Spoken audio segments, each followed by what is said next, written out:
అణు నిరాయుధీకరణ ఒప్పందం తర్వాత ప్రపంచవ్యాప్తంగా అణ్వాయుధాల తయారీని ఆపేశారు లేదా తగ్గించేశారు. ప్రధానమైన అమెరికా, రష్యా అయితే శాంతం పక్కన పెట్టేసి ఆల్రెడీ ఉన్నటువంటి అణ్వాయుధాలను కూడా డిస్మాండిల్ చేసే ప్రక్రియలు అంటూ కొన్ని మాత్రమే చేసినాయి, ఇంకా పూర్తి స్థాయిలో కాలేదు. ఈలోపుగా చైనా అణుదేశం అయింది, భారత్ అణుదేశం అయింది, ఇట్లాగే అనేక దేశాలు అణుదేశాలు అయినటువంటి పరిస్థితి.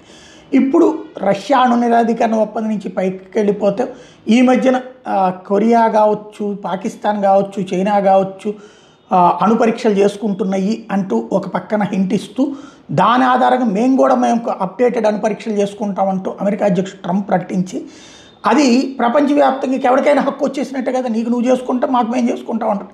ఇదివరకు అణు పరీక్షలు చేసేవాళ్ళని, అణ్వాయుధాలు తయారు చేస్తాననే వాళ్ళని ఆపుతారనడానికి సాక్ష్యం ఇరాన్ని ఇబ్బంది పెట్టినటువంటి అంశం కావచ్చు, ఈవెన్ మన దేశం మీద ఆంక్షలు పెట్టినటువంటి అంశం కావచ్చు, ఇట్లాంటి ఉత్తర కొరియా మీద ఆంక్షలు కానీ ఇవన్నీ కూడా ఇప్పుడు అమెరికా చేసుకున్నప్పుడు ఎవడి దేశపు సెక్యూరిటీ వాడితే, ఎవడని బాంబులు చేసుకునేది వాడిదే.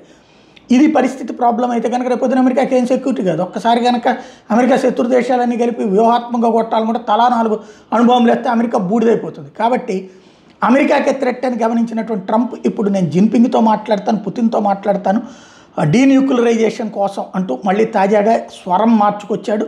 ఇది అత్యంత అవసరం ప్రపంచ శాంతి కోసం అని చెప్పుకొస్తున్నాడు.